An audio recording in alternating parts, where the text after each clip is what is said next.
Hi everyone, ഇന്ന് നമ്മൾ discuss ചെയ്യുന്നത് ക്ലാസ് 9ലെ the story of village Palampur എന്ന ലെസൺ ആണ്. എക്കണോമിക്സ് ആണ് സബ്ജക്റ്റ്. ആദ്യമായിട്ട് പഠിക്കുകയാണ്, കൺഫ്യൂഷൻ ഒന്നും ആവണ്ട, സിമ്പിൾ ആണ് പഠിക്കാൻ. ഓക്കെ, സോ നമുക്ക് ലെസൺ സ്റ്റാർട്ട് ചെയ്യാം. സോ ഇതിൽ കുറച്ച് പ്രൊഡക്ഷൻ അല്ലെങ്കിൽ എക്കോണമി, പ്രൊഡക്ടിവിറ്റി മീൻസ് ലാൻഡിന്റെ പ്രൊഡക്ടിവിറ്റി, റിസോഴ്സസ്, അതൊക്കെയാണ് നമുക്ക് പഠിക്കേണ്ടത്. സോ നമുക്ക് ഓരോന്നോരോന്നായിട്ട് നോക്കാം.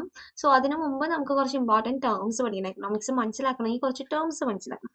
ആ ടേംസിന്റെ മീനിങ്സ് മനസ്സിലാക്കിയാൽ മാത്രമാണ് നമ്മുടെ ലെസണിൽ ഓരോ പോയിന്റ്സ് മനസ്സിലാവുള്ളൂ. സോ അതുകൊണ്ട് നമുക്ക് ഓരോ ടേംസ് ആയിട്ട് തന്നെ ആദ്യം നോക്കാം. First one is production. Production എന്ന് പറഞ്ഞാൽ എന്താ? ദ പ്രോസസ് വിച്ച് ഒരു ഗുഡോ ഒരു സർവീസസോ പ്രൊഡ്യൂസ് ചെയ്യും. അത് നമ്മൾ പ്രൊഡ്യൂസ് ചെയ്യുന്ന എന്തിനു വേണ്ടിയിട്ടാണ്? ഓരോ ആളുകളുടെ നീഡ്സ് സാറ്റിസ്ഫൈ ചെയ്യാൻ വേണ്ടിയിട്ട്, either by natural resources or by changing, എന്തെങ്കിലും ഒരു ചേഞ്ച് വരുത്തിയിട്ട് അത് നമ്മളൊരു സർവീസ് ആയിട്ട് കൊടുക്കും. അപ്പോൾ ബാക്കിയുള്ളവർക്ക് എന്ത് ചെയ്യും? അത് വെച്ചിട്ട് അവരുടെ നീഡ്സ് സാറ്റിസ്ഫൈ ചെയ്യാൻ പറ്റും. അതിനെയാണ് എന്ത് വിളിക്കുന്നത്? പ്രൊഡക്ഷൻ എന്ന് പറയുന്നത്. ബ്രിക്ക് മേക്കിംഗ്, അഗ്രികൾച്ചർ, ഇതൊക്കെ എക്സാമ്പിൾ ആണ്. ഇനി ലാൻഡ് മീൻസ് എന്താണ്? Uppermost layer of the soil ആണ്. Include natural resources, air, water, forest, ഇതൊക്കെ അതിൽ അസോസിയേറ്റ് ചെയ്തിരിക്കുന്ന കാര്യങ്ങളാണ്. ഇനി ലേബർ എന്ന് പറഞ്ഞാൽ എന്താണ്? വർക്കേഴ്സ് ആണ്, അല്ലെ? നമുക്ക് വേണ്ടി, നമ്മുടെ പ്രൊഡക്ഷന് വേണ്ടി എഫേർട്ട് ഇട്ട്, മീൻസ് എഫേർട്ട് ഓഫ് ബോഡി അല്ലെങ്കിൽ മൈൻഡ് എല്ലാവരും യൂസ് ചെയ്തിട്ട് പണിയെടുക്കുന്ന ആളുകളാണ് ലേബേഴ്സ്. അവർക്ക് പെർട്ടിക്കുലർ ആയിട്ടുള്ള ഒരു വേജോ സാലറിയോ നമ്മൾ കൊടുക്കും. ഓക്കെ, ഇനി manual. Okay, next one is manual or unskilled labors. Manual means efforts of people who work in production mostly by means ആൾബലം അല്ലെങ്കിൽ മസിൽ പവേഴ്സ് യൂസ് ചെയ്യുക. മീൻസ് എന്തെങ്കിലും ഒരു സാധനം എടുത്തു പൊക്കുക. ഇപ്പം ചുമട്ട് തൊഴിലാളികൾ, അതൊക്കെ എന്താണ്? മാനുവൽ അല്ലെങ്കിൽ അൺസ്കിൽഡ് ലേബേഴ്സ് ആണ്. അവർക്ക് ആരോഗ്യം മതി ഇത് പൊക്കാനും വലിക്കാനും ഒക്കെ ആയിട്ടുള്ളത്. ഓക്കെ, ഇനി technical or skilled labours means ഇന്റലിജൻസും സ്കിൽസും ഉള്ള ആളുകൾ. ഇപ്പോൾ ഒരു മെഷീൻ പണിയണം. സോ ആ മെഷീൻ പണിയാനായിട്ട് എന്തൊക്കെ മീൻസ് അതിൻ്റെ ഡിസൈൻ, അതിൻ്റെ മീൻസ് കറക്റ്റ് കാൽക്കുലേഷൻസ്, അതിൻ്റെ എൻഡ് പ്രോഡക്റ്റ് എങ്ങനെ ഇരിക്കണം, അതെല്ലാം മനസ്സിലാക്കി അതിനെ സ്കിൽഫുൾ അല്ലെങ്കിൽ ഇൻ്റലിജൻ്റ് ആയിട്ട് അതിനെ മനസ്സിലാക്കിയിട്ട് ചെയ്യുന്ന, ഇൻ്റലിജൻറ്റ് വർക്ക് ചെയ്യുന്നതാണ് ടെക്നിക്കൽ ഓർ സ്കിൽഡ് ലേബേഴ്സ്. ഇനി ഫിസിക്കൽ ക്യാപിറ്റൽ ഓർ ക്യാപിറ്റൽ എന്ന് പറഞ്ഞാൽ എന്താണ്? നമ്മൾ ഇൻപുട്സ് ആണ്. ഇൻപുട്ട് എന്ന് പറഞ്ഞപ്പോൾ നമ്മളൊരു പ്രൊഡക്ഷൻ നടത്താൻ വേണ്ടി നമ്മൾ റോ മെറ്റീരിയൽസ് വാങ്ങാം. റോ മെറ്റീരിയൽസ് മീൻസ് എന്താണ്? അത് ഉണ്ടാക്കാനായിട്ടുള്ള വസ്തുക്കൾ, അത് വാങ്ങിക്കാനായിട്ട് ഉള്ളതാണ്. അതിന് വാങ്ങിക്കാൻ എന്ത് വേണം? മണി വേണം. സോ ഇവിടെ മണി ആയിരിക്കും എന്ത്? ക്യാപിറ്റൽ എന്ന് ഉദ്ദേശിക്കുന്നത്. അതിൽ തന്നെ നമുക്ക് ഫിക്സഡ് ഉണ്ട്, വർക്കിംഗ് ക്യാപിറ്റലും ഉണ്ട്. രണ്ട് രീതിയിലുള്ള ക്യാപിറ്റൽ. ഇനി ഫിക്സഡ് ക്യാപിറ്റൽ എന്ന് പറഞ്ഞാൽ input of production that are use repeatedly for a period of time more than 1 year എന്ന് പറഞ്ഞാൽ മോർ ദാൻ 1 year കൊടുക്കേണ്ട രീതി, ലൈക്ക് ആയിട്ടുള്ള ക്യാപിറ്റൽസ്. അല്ലെങ്കിൽ മോർ ദാൻ 1 year നമ്മുടെ കയ്യിൽ ഇരിക്കുന്ന സാധനങ്ങൾ, പ്ലഗ്, ട്രാക്ടർ, ഹാർവെസ്റ്റർ, ഇതൊക്കെ ഒറ്റ പ്രാവശ്യം യൂസിനല്ല, ഫിക്സഡ് ആയിട്ടുള്ള യൂസിന്, വൺ ടൈം ഇൻവെസ്റ്റ്മെന്റ് മതി, അല്ലെ? ഇനി വർക്കിംഗ് ക്യാപിറ്റൽ എന്ന് പറഞ്ഞാൽ period of more than 1 year means raw materials, seed, fertilisers, അതിനൊക്കെ വേണ്ടിയിട്ട് കൊടുക്കുന്നതാണ് വർക്കിംഗ് ക്യാപിറ്റൽ. പിന്നെ ഹ്യൂമൻ ക്യാപിറ്റൽ മീൻസ് സ്കിൽസും എന്റർപ്രൈസസും എക്സ്പെർട്ടൈസും ആയിട്ടുള്ള ആളുകൾ വെച്ചിട്ട് നമ്മൾ എന്ത് ചെയ്യും? ആ ആളുകളെയാണ് നമ്മൾ ഹ്യൂമൻ ക്യാപിറ്റൽ എന്ന് വിളിക്കുന്നത്. ഇനി green revolution means, green revolution എന്ന് പറഞ്ഞാൽ അഗ്രികൾച്ചറൽ ചേഞ്ച് കൊണ്ടുവന്ന ഒരു ടെക്നോളജിയാണ് ഗ്രീൻ റെവല്യൂഷൻ. അത് ട്രഡീഷണൽ മെത്തേഡ് ഓഫ് അഗ്രികൾച്ചറിനെ മാറ്റിയിട്ട് മോഡേൺ മെത്തേഡ് ഓഫ് അഗ്രികൾച്ചർ കൊണ്ടുവന്നു. അതായത് use of HIV seeds, chemical fertilisers, modern tools like tractors, harvester, artificial irrigators, pesticides, ഇതൊക്കെ വരുന്നതാണ് ഗ്രീൻ റെവല്യൂഷൻ എന്ന് പറയുന്നത്. ഇനി മൾട്ടി ക്രോപ്പിംഗ് എന്ന് പറഞ്ഞാൽ the method of farming in which more than 1 crop are grown at the same plot. ഒരു പ്ലോട്ടിൽ തന്നെ multiple crops means ഒരു പാടം എടുക്കുകയാണെങ്കിൽ അവിടെ കുറച്ച് സൈഡിൽ വീറ്റ്, കുറച്ച് സൈഡിൽ ഷുഗർ കെയിൻ ആണ് മൾട്ടിപ്പിൾ ആയിട്ട് കൃഷി ചെയ്യുന്നതും ആവാം. അല്ലെങ്കിൽ ഒരു ടൈമിൽ റൈസ് കൃഷി ചെയ്തു, അടുത്തതിന് ശേഷം വിന്ററിൽ പൊട്ടറ്റോ കൃഷി ചെയ്യുന്നതും ആവാം.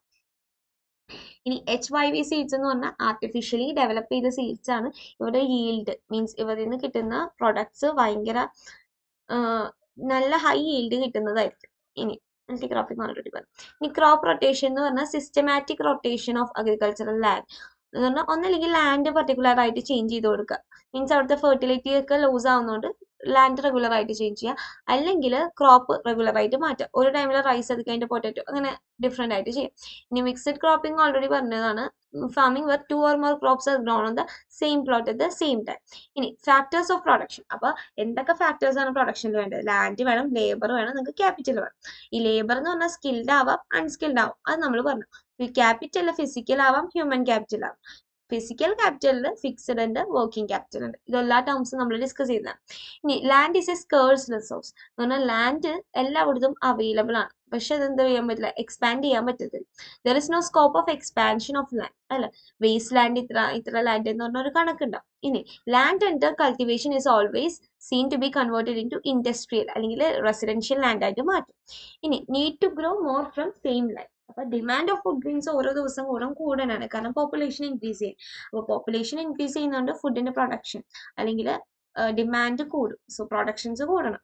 Land under cultivation is decreasing. പക്ഷേ മിക്ക സ്ഥലത്തും അഗ്രികൾച്ചർ പാടങ്ങൾ നികത്തി അവിടെ ഇൻഡസ്ട്രീസും residential ലാൻഡ്സും പണിതുകൊണ്ടിരിക്കുക. Okay, what are the techniques to enhance land productivity? Modern farming methods use ചെയ്യാം, multiple cropping, crop rotation, mixed cropping, ഇതൊക്കെ ഡെഫിനേഷൻ നമ്മൾ പറഞ്ഞതാണ്. ആ ഡെഫിനേഷൻസും കൂടി വെച്ച് എഴുതാം ആൻസർ. ഇനി എന്തുകൊണ്ടാണ് മോഡേൺ ഫാമിംഗ് മെത്തേഡ് യൂസ് ചെയ്യണം എന്ന് പറയുന്നത്? കാരണം അതിന് ഹൈ yield ആണ്, HYV, high yield variety.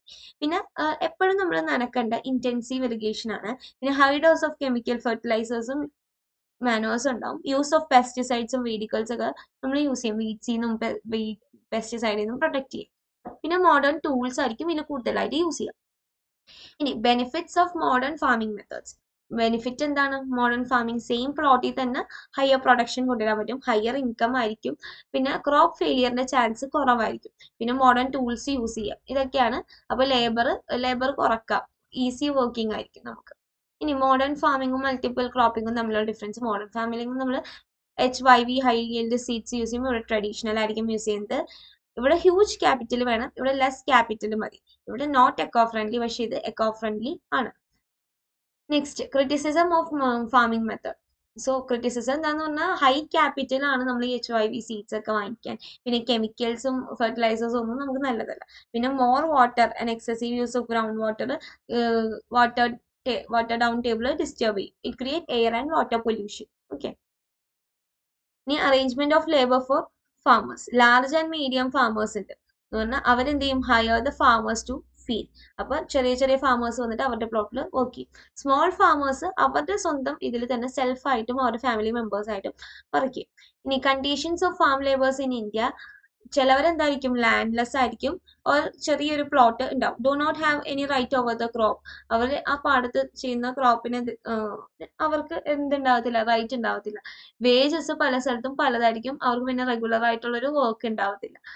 Farmers appointed on daily ബേസിസിലായിരിക്കും അപ്പോയിന്റ് ചെയ്യുന്നത്, less pay minimum than daily wage. പിന്നെ they need to complete among themself to get job and therefore agree to work. Okay. Next one is the arrangement of capital by large and marginal farmers. അപ്പൊ large അല്ലെങ്കിൽ medium farmers കൂടുതൽ surplus ആയിട്ട് produce ചെയ്യും, so that അവർക്ക് അവരുടെ year end കഴിഞ്ഞാലും എന്തെങ്കിലുമൊക്കെ ഉണ്ടാവും, ക്യാഷ് ആയിട്ട് സെല് ചെയ്യും. പിന്നെ സർപ്ലസ് ആയിട്ടുള്ളത് അവർ എന്ത് ചെയ്യും, നെക്സ്റ്റ് ഇയർ അല്ലെങ്കിൽ അവരുടെ വീട്ടിൽ തന്നെ ആവശ്യങ്ങൾക്കായിട്ട് യൂസ് ചെയ്യും. They get easily bank loans from the bank. അടുത്ത കൊല്ലം ചെയ്യാനായിട്ട് ബാങ്കിൽ നിന്ന് ലോൺ കിട്ടും. പക്ഷെ നമ്മുടെ സ്മോൾ ഫാമേഴ്സിന് സർപ്ലസ് ആയിട്ട് ഒന്നും കിട്ടൂല. ഗെറ്റിംഗ് ലോൺ ഫ്രം ബാങ്ക് ഒക്കെ ഭയങ്കര ഡിഫിക്കൽട്ട് ആയിട്ടുള്ള പരിപാടിയാണ്. They may not have sufficient property or given security for loan. അപ്പൊ ഫാമേഴ്സ് എടുത്ത loan from local market large farmers money ലെൻഡേഴ്സിന്റെ അടുത്ത് നിന്ന് വാങ്ങിക്കും. ഇനി എന്താണ് സ്മോൾ ബോറോവേഴ്സിന്റെ പ്രശ്നം? ലോൺ എടുക്കും, പിന്നെ എന്താന്ന് പറഞ്ഞാൽ അതിന് ഹൈ റേറ്റ് ഓഫ് ഇൻട്രസ്റ്റ് ആയിരിക്കും. അതുപോലെ small farmers is unable to repay. അപ്പൊ ഒരു ഡെപ്ത് ട്രാപ്പിലോട്ട് പോകാനും ചാൻസ് ഉണ്ട്. Some condition apart from high rate of interest, sales of crop, sales ഉണ്ടാവത്തില്ല, അപ്പൊ എന്ത് ചെയ്യാൻ പറ്റില്ല, അവർക്ക് റീപേ ചെയ്യാൻ പറ്റില്ല. ഇനി നോൺ ഫാമിംഗ് ആക്ടിവിറ്റീസ്. ഫാമിംഗ് അല്ലാതെ ധാരാളം നോൺ ഫാമിംഗ് ആക്ടിവിറ്റീസ് നടക്കുന്നുണ്ട്. അതാണ് animal husbandry, small scale manufacturing, shop keeping, transportation, education and trading. Okay. അപ്പൊ എന്തുകൊണ്ടാണ് നോൺ ഫാമിംഗ് ആക്ടിവിറ്റീസും വേണ്ടത്? അപ്പൊ എല്ലാവർക്കും എംപ്ലോയ്മെന്റ് കിട്ടണം, ജോലി കിട്ടണം, അതുകൊണ്ടാണ് വേണ്ടത്. പിന്നെ industry that uses crop and their raw material will be ready to മാർക്കറ്റിലോട്ട് റെഡി ടു ബൈ ആയിട്ട് നിൽക്കും. പിന്നെ transportation facility help the farmers to sell their crops in different parts അല്ലെ. അതുപോലെ activities like shop keeping, mobile repairing ഒക്കെ വേറെ ഉണ്ട്. ഇനി measures of expansion of non farming activities. അപ്പൊ ട്രെയിനിങ് പ്രോഗ്രാംസും സ്കിൽ ക്യാമ്പ്സും നടത്താറുണ്ട്. പിന്നെ provision should be able to make loans കൊടുക്കണം എന്നുള്ളൊരു പ്രൊവിഷൻ വെക്കാം. Infrastructures and regular supply of electricity നമ്മൾ കൊടുക്കണം. പിന്നെ awareness and motivational programmes for conducted for inform the people about different schemes of government. Okay, so അത്രേ ഉള്ളൂ നമ്മുടെ lesson. അപ്പൊ ചെറിയ ലെസൺ ആണ്, ടോപ്പിക്സ് കുറച്ചുള്ളൂ. ഇമ്പോർട്ടന്റ് ആയിട്ടുള്ള പോർഷൻസ് ഓൾറെഡി പറഞ്ഞതാണ്. അത് വെച്ചിട്ട് പഠിക്കുക. എന്തെങ്കിലും ഡൗട്ട് ഉണ്ടെങ്കിൽ കമന്റ് ചെയ്യുക. Thank you.